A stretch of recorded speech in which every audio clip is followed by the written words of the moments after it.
Pride. Dahil sa pride ng isang tao, maraming tao ang mga nag-aaway. At isa rin niyang dahilan kung bakit may mga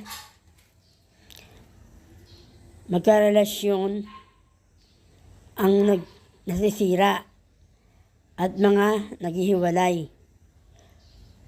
Huwag niyong pairalin ang inyong mga pride dahil walang may dudulot na maganda yan sa buhay at sa pagsasama ng bawat magkakarelasyon. Ugaliin nating pag-usapan ang mga problema na dumarating sa ating mga buhay nang wala nang masisirang magandang pagsasama ng bawat magkakarelasyon at kahit sa ating pamilya.